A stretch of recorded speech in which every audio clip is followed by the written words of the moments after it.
Bonjour tout le monde, c'est Absolute et bienvenue dans cette nouvelle vidéo faite un peu à l'improviste, car cette nuit la nouvelle est tombée, The Acolyte c'est comme vous voulez, c'est terminé. Alors la saison 1 est sortie, on aura toujours ces épisodes, et la question se posait quant à la sortie d'une éventuelle saison 2, et bien nous avons désormais la décision qui a été prise par Lucasfilm et Disney, il n'y aura pas de saison 2. Donc juste cette information, ça me donne envie de vous partager tout un tas de choses, d'ouvrir la discussion avec vous, car ça pose aussi des questions sur tout un tas d'autres sujets qui sont plus ou moins en lien avec ça, et donc on va en parler aujourd'hui. Je vais vous dire ce que moi j'en pense, et les questions que je peux me poser, et on va ouvrir tout simplement une discussion avec vous dans les commentaires. Alors dans un premier temps, je vous propose de nous rendre directement sur le lien de l'article de Deadline qui nous a transmis cette information dans la nuit, donc voilà ce que ça nous dit. L'histoire de The Acolyte ne continuera pas, Lucasfilm ayant choisi de ne pas poursuivre une deuxième saison de la série dérivée de Star Wars avec Amandla Stenberg, ont indiqué des sources à Deadline. La nouvelle de cette décision intervient plus d'un mois après la fin de la première saison de 8 épisodes de la série du créateur, réalisateur, producteur, exécutif et showrunner Leslie Headland sur Disney+. Et du niveau timing, c'est assez fou parce que vous vous souvenez, il y a eu la D23 il y a moins de 2 semaines, donc c'était l'événement où on attendait des annonces, on attendait peut-être évidemment une annonce pour une saison 2 de The Acolyte, puisqu'il y avait un panel directement consacré à la série, puisqu'il y avait justement Leslie Headland de mémoire, ainsi que Manny Jacinto, en tout cas, je crois qu'il était, lui il était vraiment là, mais Leslie Headland je suis pas sûr, et Manny Jacinto, l'acteur de Kimir, ça tombe d'autant plus mal que hier, il fêtait ses 37 ans, donc c'était son anniversaire, et on lui annonce le jour même que il n'y aura pas de saison 2, donc c'est dommage pour lui, parce qu'il aurait certainement eu un rôle beaucoup plus important dans une éventuelle suite. Donc voilà, niveau timing, c'est quand même assez curieux, mais c'est comme ça. Encore une fois, en plus, toujours dans les annonces Disney, Lucasfilm, c'est une catastrophe. Je comprends pas pourquoi on annonce des trucs comme ça complètement au pif. Enfin bref. Alors évidemment, ça c'est pas l'événement le plus ou la chose la plus facile à annoncer, mais et donc là on va pas forcément l'expliquer dans un événement plutôt joyeux où on essaye d'hyper les gens, etc. Mais bon, le D23 de toute façon c'est une catastrophe. On va pas revenir là-dessus. Mais bon. Voilà, toujours cette manie de, et sans mauvais jeu de mots, de donner des informations complètement au pif. Bref. La nouvelle n'est pas vraiment surprenante, The Acolyte a eu un bon score auprès des critiques avec 78% d'audience sur Rotten Tomatoes, mais a divisé les fans de Star Wars, ce qui s'est reflété dans son audience globale. Bon ça, pas trop de débat là-dessus. Poussé par l'intérêt suscité par la vénérable franchise, The Acolyte a connu un bon départ lors de son lancement, le 4 juin avec 2 épisodes générant 4,8 millions de vues lors de son premier jour sur le truc de streaming. Alors ça c'est le problème, vu que sur les sites de streaming, eh bien ce sont les sites de streaming qui peuvent nous donner les chiffres qu'ils souhaitent, donc que ce soit le nombre de visionnages, le nombre de minutes vues, c'est des trucs très approximatifs, je sais pas à quel point on peut s'y fier, et puis c'est comme pour les données au box-office, au final on parle toujours en dollars, alors qu'on devrait parler en dollars ajustés, parce que là on a l'impression avec l'inflation qu'on ne prend jamais en compte, que chaque film qui va sortir est en train de péter le box-office, on l'a vu avec Avatar 2, on l'a vu avec les Avengers, etc. Alors que si on parle en dollars ajustés, c'est des films très anciens, comme Autant en emporte le vent, ou quoi qu'on en pense, ou bien le premier Star Wars, mais qui font des chiffres complètement fous. Je crois que le premier Star Wars, on serait autour de 3 milliards si on parlait en dollars ajustés. C'est quand même pas la même affaire. Donc bon, bref, c'est le problème avec les chiffres, on peut les interpréter un peu comme on veut, en fonction de comment on traite les données. Et bon, après, ensuite, on nous dit tout simplement que la série n'a jamais su décoller, etc., etc. Et donc ça va nous faire poser tout un tas d'autres questions. Vous le savez, de mon côté, j'ai toujours été plutôt un défenseur de la série. J'y trouvais certaines qualités que beaucoup n'y trouvaient pas, et je vous avais aussi expliqué dans ma dernière vidéo à ce sujet que les qualités que j'y trouvais, je comprenais parfaitement que le grand public, au sens large, ne pouvait pas spécialement les trouver lui aussi dans la série. Et dans mes avis, je vous disais également que je trouvais que la série avait des vrais défauts, notamment dans sa réalisation, et surtout, quelque chose qui a pu mûrir dans mon esprit ces derniers temps, c'est vraiment au niveau de son histoire avec un grand H, et ça c'est plus ou moins un problème qu'on peut retrouver dans toutes les histoires qu'on retrouve sur Disney+, dans les séries Star Wars en live action, c'est que toutes les histoires au final sont très mid, dans le sens où c'est pas l'histoire avec un grand H, et que de facto, on a vraiment l'impression que Lucasfilm nous propose de la Ligue 2, que ce soit dans les scénarios, dans les histoires, dans les costumes, dans les décors, tout est très mid, il n'y a rien qui va nous marquer véritablement en fait. Il y a bien Ahsoka qui a essayé un petit peu de sortir de cette bulle vraiment de trucs plutôt moyens. On a aussi Andor, mais Andor c'est tellement à part qu'on va essayer de la mettre de côté parce que c'est vraiment en dehors de tout ça. Andor c'est très qualitatif, on sent qu'au niveau de la production, il y a vraiment un effort de fait dans les décors, etc., les costumes, mais c'est un autre problème qui touche Andor car c'est une série moins grand public dans le sens où ça s'éloigne du message de Star Wars dans le sens l'aventure, etc., la force, ce genre de choses. Donc Andor c'est très bon, mais c'est un autre problème. Pour en revenir à The Acolyte, l'un des points qu'on retient souvent dans The Acolyte, c'était... Alors je vais pas vous refaire la critique, mais l'un des points positifs qu'on peut retenir de The Acolyte quand même, c'est les combats. Et ça, je pense que c'est indéniable que les combats sont bons, mais il manque quand même quelque chose, car des combats tout seul ça ne fait pas tout, et pour avoir un bon combat, il faut surtout avoir une intensité dramatique, il faut qu'on se soit attaché aux personnages auparavant, pour qu'on ait peur pour eux lorsqu'ils doivent se fighter, tout simplement. Et là où l'épisode 5 de The Acolyte nous montrait justement des combats dantesques, ce qui manquait c'était clairement de l'attachement émotionnel vis-à-vis des Jedi. Surtout quand on voit le résultat où t'as des personnages importants, des personnages principaux qui meurent. Donc ça c'est bien sur le papier, la série a tenté un petit peu de nous les faire apprécier dans les épisodes précédents, mais c'était quand même beaucoup trop léger, et je pense pas qu'on puisse revendiquer, après peut-être que certains ont pu le faire, hein, mais vraiment genre fan d'un tel personnage, etc., de sa backstory, ce genre de choses. C'était beaucoup trop léger. Et ça m'emmène à parler d'autre chose, des trailers de SWTOR,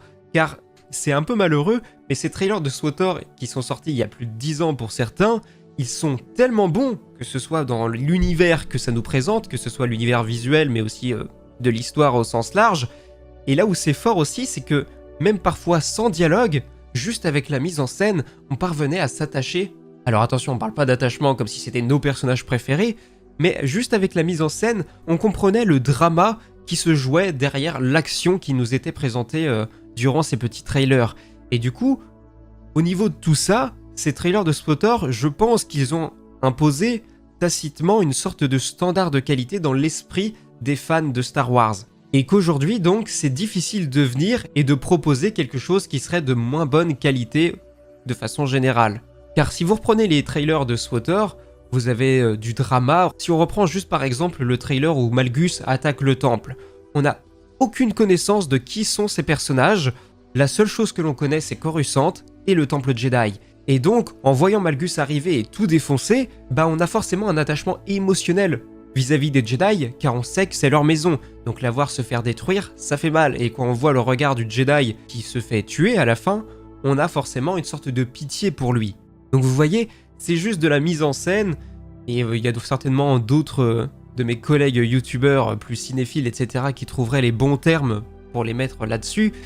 mais il y a quelque chose qui fait que c'était mieux. C'était mieux scénaristiquement parlant, c'était mieux dans la mise en scène, c'était mieux dans les décors, même si c'est virtuel, que ça proposait, dans la chorégraphie des actions. Bref, c'est un tout en fait qui fait que aujourd'hui,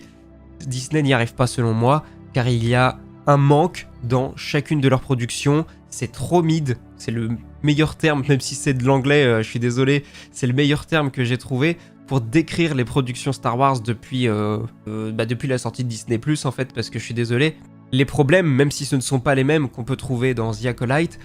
c'est aussi des problèmes qu'on peut trouver dans Book of Boba Fett, dans Obi-Wan Kenobi et dans The Mandalorian de plus en plus. Des épisodes qui servent à rien, déjà le fait que Lucasfilm soit incapable de faire des séries avec des épisodes qui durent tous 50 minutes minimum, je trouve ça complètement dingue, et je ne sais pas la raison du pourquoi du comment, mais au final, c'est de ce problème, ou en tout cas d'un de ces problèmes, qu'on peut tirer tous les autres problèmes. Le problème de départ vient de la production, qui fait que, je ne sais pas si c'est un manque de budget, parce qu'apparemment The Acolyte a quand même un budget absolument dingue, donc il y a un problème quelque part. On peut pas avoir 100 millions de dollars par saison ou plus et faire quelque chose de mid. Il faut que ce soit exceptionnel. Je sais que certains vont remettre ainsi en question la période de la Haute République en pensant que The Acolyte est le témoin de ce à quoi ça peut ressembler, mais je vous assure que pas du tout. C'est aussi un de mes reproches vis-à-vis de la série, c'est qu'elle met pas assez en avant ce à quoi ressemble la période. Bon ok, ça se passe 100 ans après ce qui se passe dans les romans, mais aussi,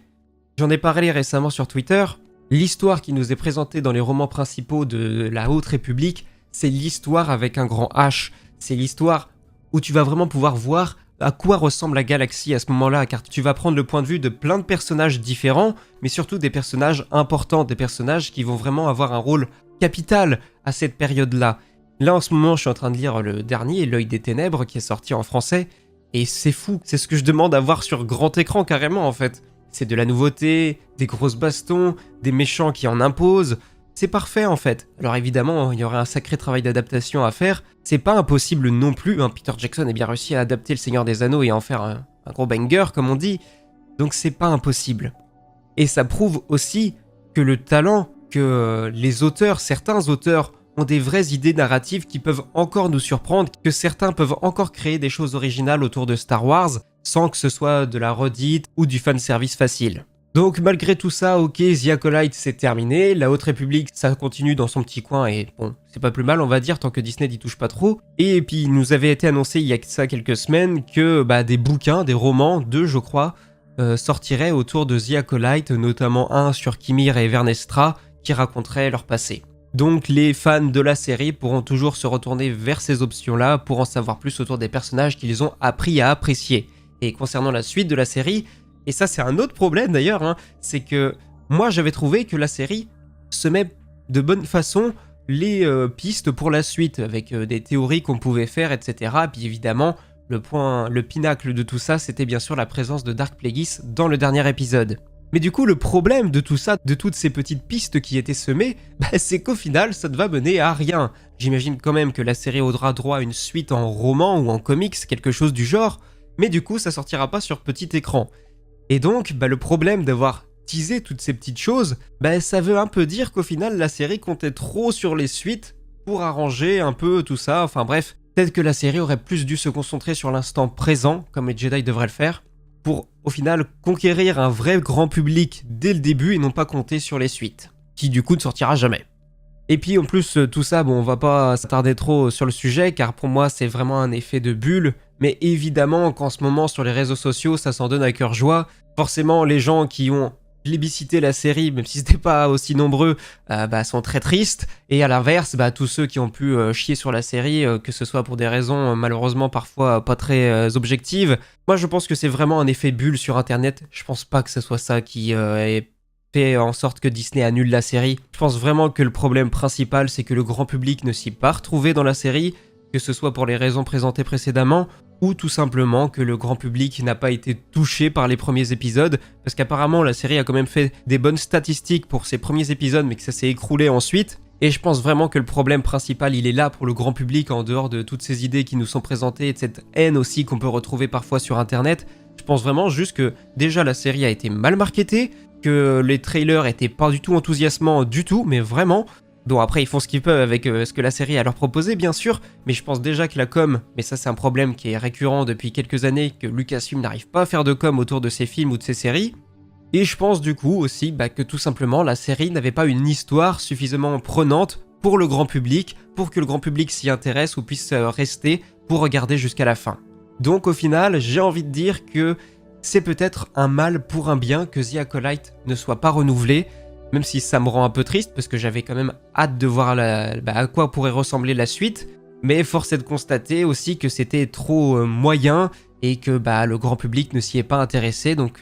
il faut être objectif là-dessus, et c'est plus ou moins normal que la série soit annulée. Malheureusement aussi, cette annulation elle n'est pas anodine dans le sens où elle est aussi un peu dans la politique menée par Disney actuellement. Je parle bien de Disney et pas de Lucasfilm, car regardez la programmation des prochains films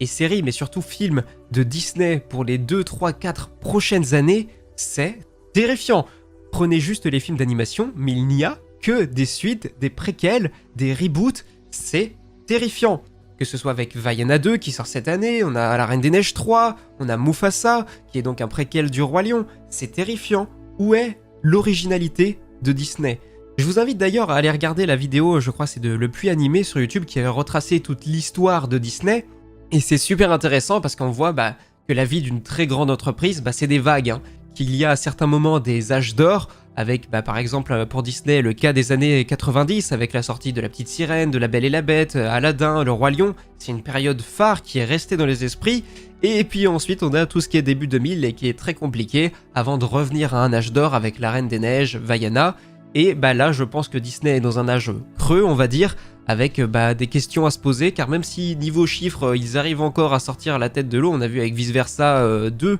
donc encore une suite, et Deadpool et Wolverine récemment, ils arrivent à garder la tête en dehors de l'eau,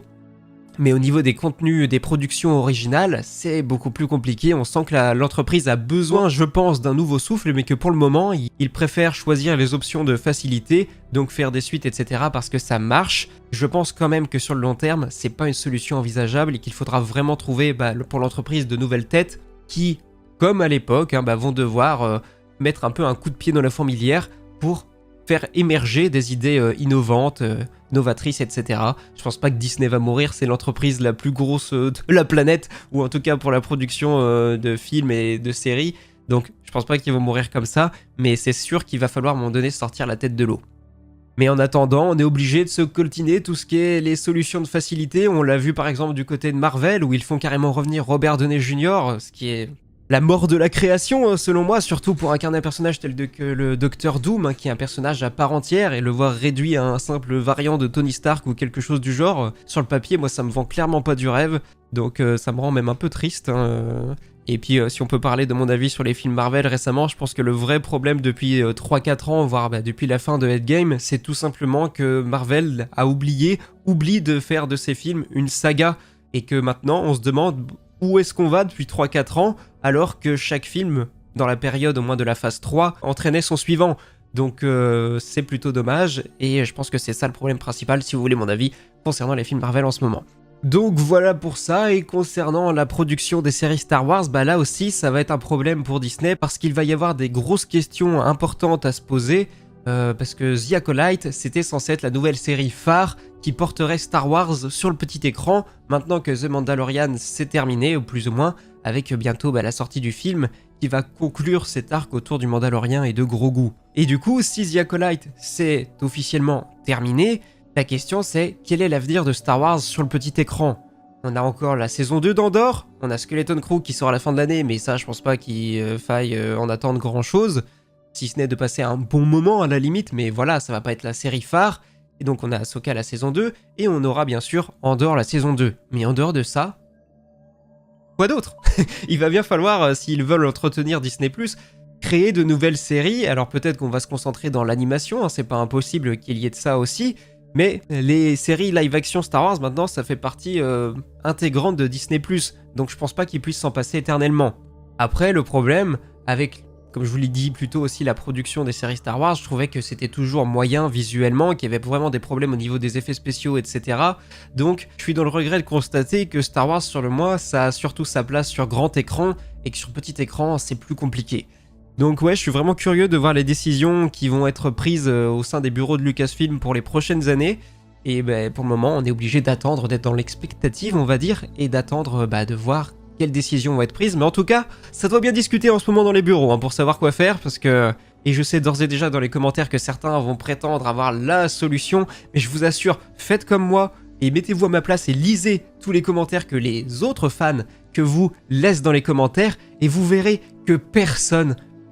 aucun fan de Star Wars n'attend la même chose. Il y en a qui adorent les Jedi, il y en a qui détestent ça. Rien qu'avec ça, c'est le bordel déjà. Vous ne pourrez pas contenter tout le monde avec la solution que vous proposez. Et je pense que Lucasfilm, ils doivent se mettre ça en tête aussi, c'est qu'ils pourront jamais contenter tout le monde. Donc, qu'ils essayent juste de proposer une bonne histoire, et puis voilà, je pense que ça serait déjà un bon départ. Donc voilà, j'ai beaucoup parlé, je suis désolé si c'était un peu confus, je suis pas trop un habitué des vidéos tournées en live comme ça, donc j'espère que ça restera à peu près ok du début à la fin. Donc voilà pour moi, je pense que je vous ai tout dit concernant cette information, et maintenant c'est à votre tour, j'ai hâte de lire vos retours dans les commentaires. Donc voilà, sur ce c'était Absolute, que la force soit avec vous, à la prochaine, ciao.